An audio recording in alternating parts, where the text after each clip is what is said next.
Olá pessoal, tudo bem com vocês? Primeiramente, bom dia, boa tarde, boa noite a todos. Não sei que horas que vocês nos assistem, é com grande satisfação que vamos dar fim ao nosso respectivo semestre de Direito do Consumidor. Esse semestre nós tivemos aí uma questão atípica, né? Por conta da pandemia, nós tivemos que transferir as nossas aulas presenciais para a modalidade remota. Então, assim, nós tivemos esse panorama, mas enfim, nós estamos aqui aptos à conclusão do nosso respectivo aí, curso de Direito Consumidor.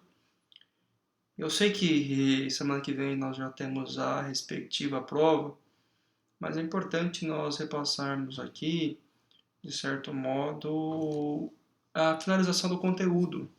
Eu não poderei deixar de realizar essa nossa aula em razão da necessidade de nós concluirmos aí o nosso plano de ensino. Então, na semana que vem, junto com vocês, eu faço uma live referente a uma revisão geral, um plantão de dúvidas, na verdade, vocês vão trazer as dúvidas para mim sobre aspectos relacionados aí ao nosso conteúdo, em especial o conteúdo a partir das práticas abusivas, que é o conteúdo que, em tese, vai ser aí cobrado na respectiva avaliação. Depois nós vamos até organizar uma festa junina, não sei o que o pessoal está organizando aí. Nós podemos conversar a respeito depois lá no grupo do WhatsApp. Pessoal, estamos dando continuidade ao nosso ensino. Nós vamos tratar hoje das infrações penais dentro do Código de Defesa do Consumidor.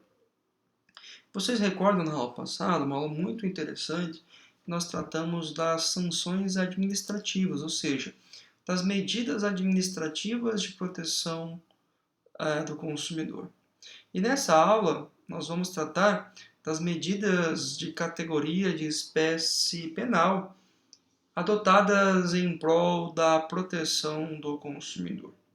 A primeira coisa que eu tenho que dizer para vocês é que, conforme as primeiras aulas de direito do consumidor, nós verificamos que o Código de Defesa do Consumidor é um sistema, de certo modo, formado por normas de direito civil, direito administrativo, direito penal, direito coletivo. E essas normas criam um chamado microsistema processual.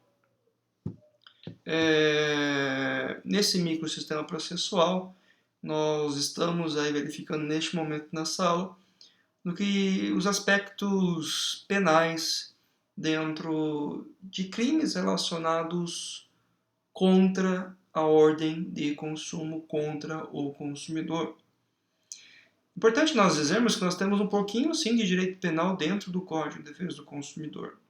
Nós temos tipificações relativas a justamente condutas praticadas pelo fornecedor ao consumidor que nos levam aí à prática e à consideração de imputação de crime para quem violar aí os fatos geradores categorizados no Código de Defesa do Consumidor.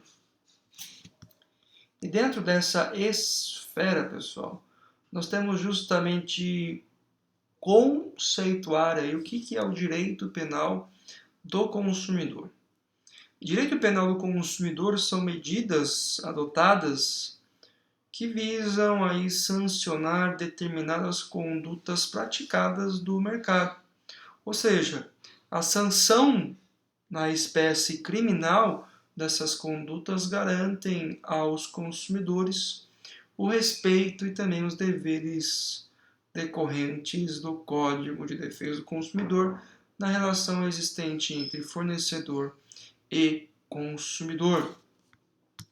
E nós temos ainda que trazer aqui que isso é uma função administrativa.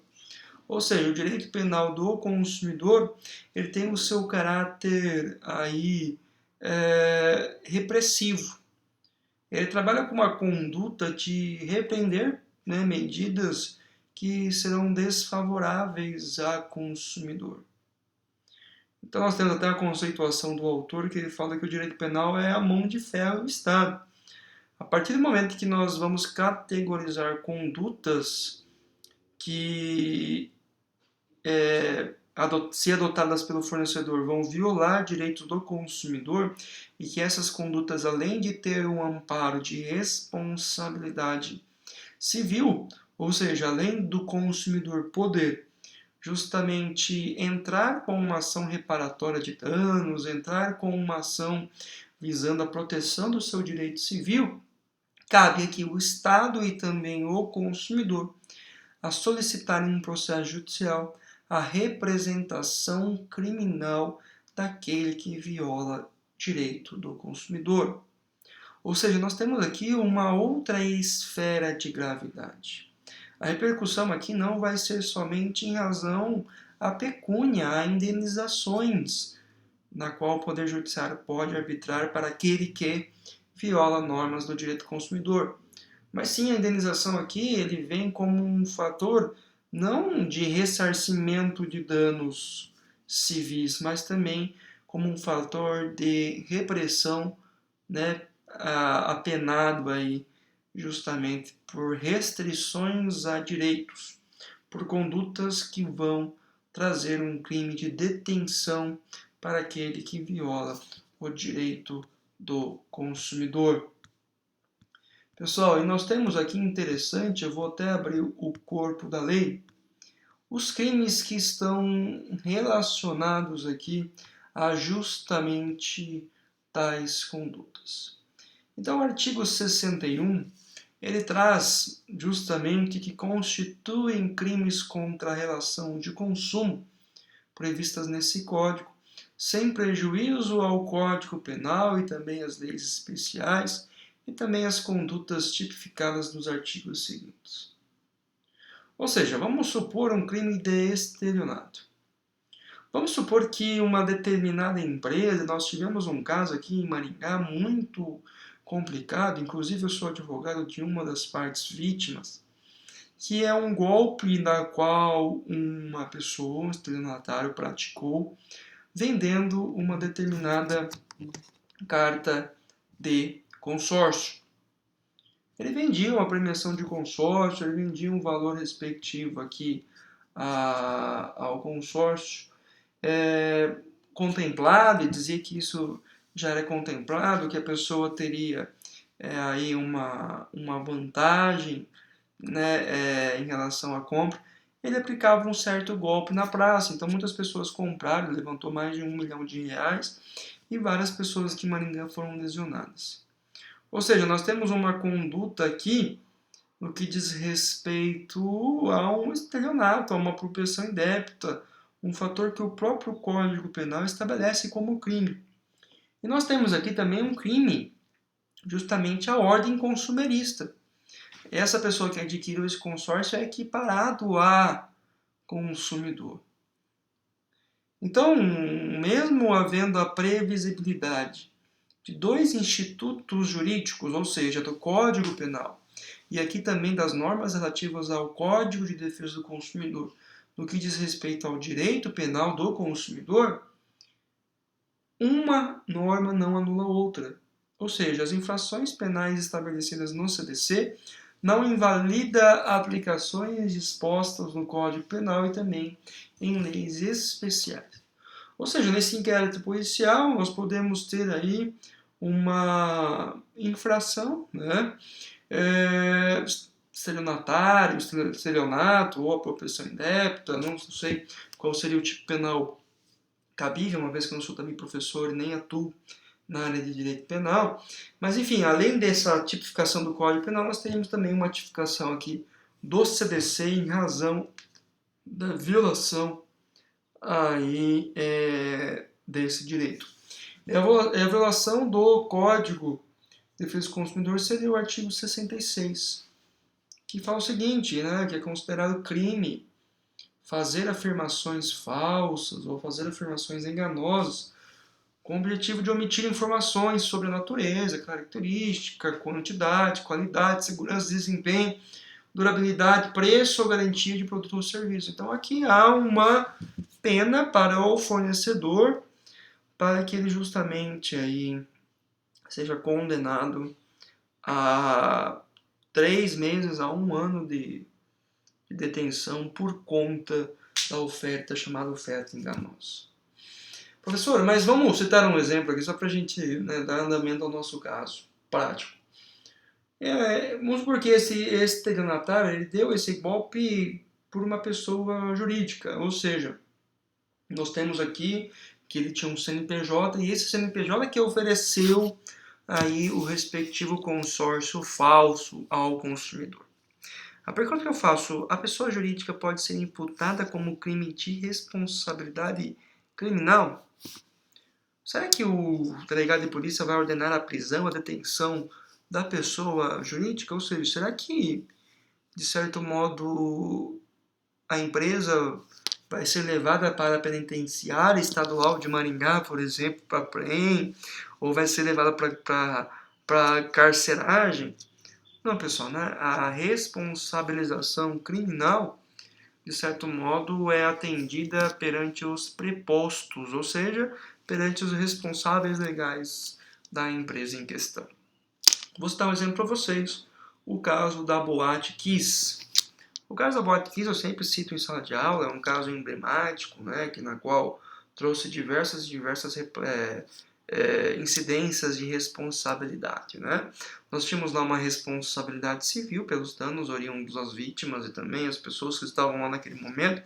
Nós temos uma responsabilidade administrativa perante a possibilidade da vigilância sanitária, dos órgãos de proteção, do corpo de bombeiros, caçar esse alvará, caçar essa determinação, né, da abertura desta empresa. Nós temos também uma responsabilidade criminal no que diz respeito aqui a crimes praticados. E quem vai responder por esses crimes não é a empresa, a estrutura física, não é o delegado, não vai prender a empresa, não tem como você pegar uma empresa e levar essa empresa numa carceragem. A empresa é algo que não tem aí, embora haja personalidade jurídica, não há vida, não é um ser, um membro, né? A responsabilidade recai aqui justamente sobre os responsáveis legais, ditos sócios, né? Administradores dessa respectiva empresa. Perfeito, pessoal? Então vamos citar alguns exemplos aqui de crimes relacionados à proteção do consumidor. Então nós temos aqui alguns crimes, tá? Temos um rol taxativo aqui de crimes que estão relacionados aí à proteção do consumidor.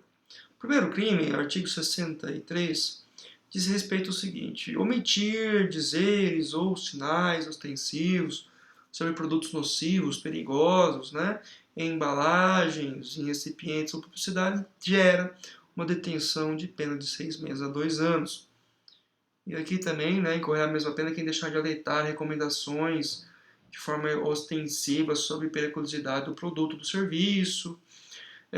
Se o crime é culposo, nós temos uma diminuição da pena. Ou seja, se ele agiu por negligência, imprudência ou imperícia, nós temos uma diminuição da pena ora mencionada. Ou seja, o artigo 63 ele fala justamente de crimes relacionados à ausência de informações do produto ou do serviço, produtos esses que são consideráveis perigosos ou nocivos à saúde. Então, deixar de manifestar que um determinado produto é perigoso, né, que não deve ser manipulado por menores de 3 anos, por exemplo, né, o produto pode causar aí riscos à saúde, é uma ordem, é um crime relacionado aqui ao direito do consumidor. Eu vou trazer um exemplo aqui que eu menciono e eu acho até importante, né, vocês que conhecem alguém que tem uma farmácia de manipulação, alertar os donos da farmácia de manipulação. Quando a gente compra um medicamento na farmácia convencional, na drogaria Raia, NC, em qualquer outra, nós temos que a bula do remédio é uma bula geralmente extensa, né? Nós temos uma série de recomendações atinentes ao uso do produto. Principalmente recomendações no que diz respeito a pessoas que são hipertensas, obesas, pessoas que estão grávidas, enfim, nós temos uma série de recomendações e normas a serem adotadas. Se eu, ao invés de comprar esse remédio em uma drogaria convencional, numa farmácia, eu comprar esse remédio junto a uma farmácia de manipulação, e eu fiz isso, tá? Eu tive que receitaram um remédio aí, e justamente eu fiz esse comparativo, nós temos que na farmácia de manipulação nós não temos informações, digamos, suficientes para o entendimento do produto em questão. Ou seja, a fórmula do remédio, ele não traz aqui os riscos atinentes ao uso do remédio. Então, se eu, consumidor, de certo modo, for prejudicado por um uso de um medicamento manipulado, da qual não traz informações precisas, que são justamente dizeres, né?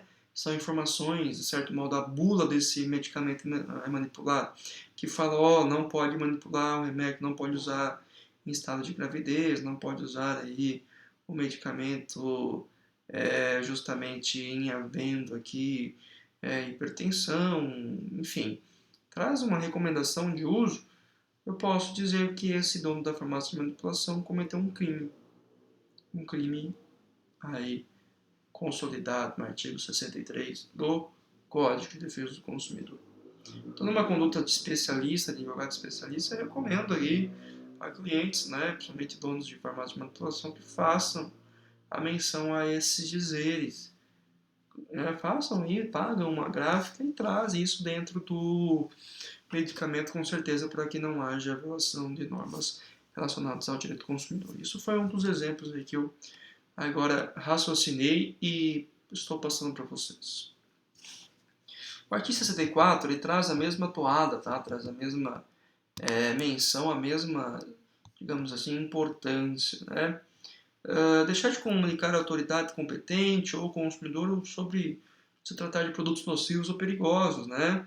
Cujo conhecimento seja posterior à colocação no mercado. Vamos supor que eu venha fabricar aqui fogos de artifício. Vamos supor que eu gosto muito de fogos de artifício. Ontem foi dia de São João, estava chovendo em Maringá, mas muita gente soltou fogos aí que eu vi. Vamos supor que essa pessoa faça aí, né, a fabricação de fogos de artifício, só que ela em nenhum momento traz aí a aprovação do Inmetro. Ele não certifica o produto em questão, ele fabrica de uma forma caseira e comercializa isso na Desproprio, por exemplo.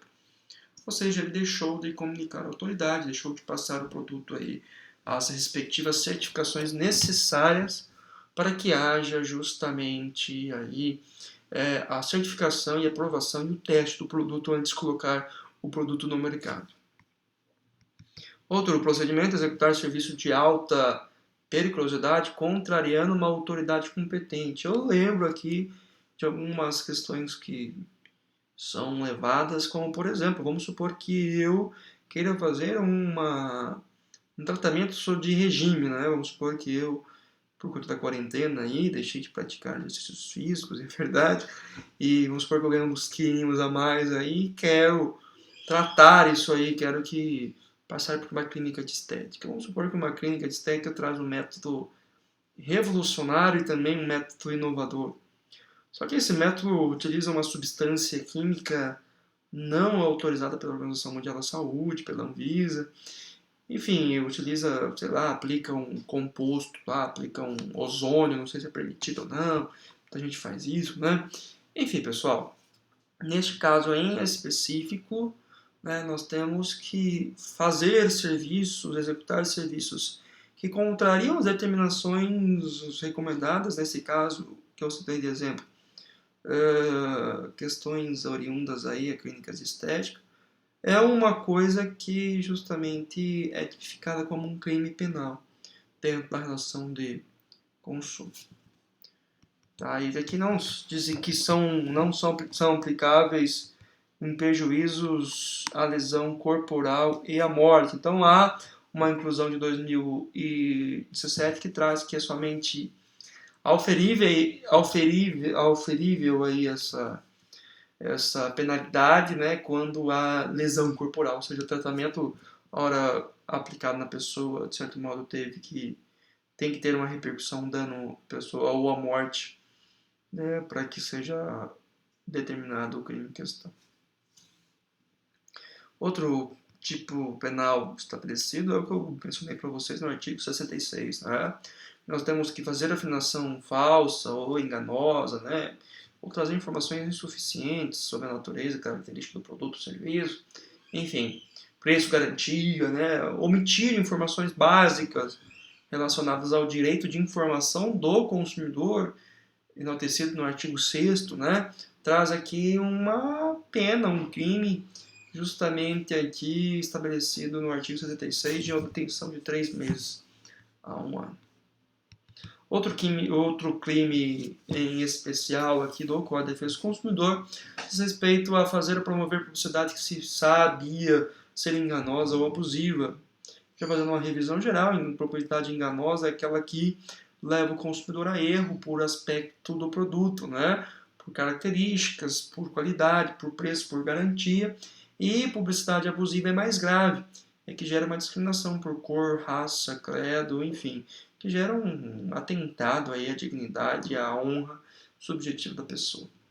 Fazer ou promover esse tipo de publicidade, sim, gera um tipo penal específico dentro do Código de Defesa do Consumidor. Artigo 68, fazer ou promover publicidade, vem aí contra o artigo 67, que deveria ser capaz aqui de induzir o consumidor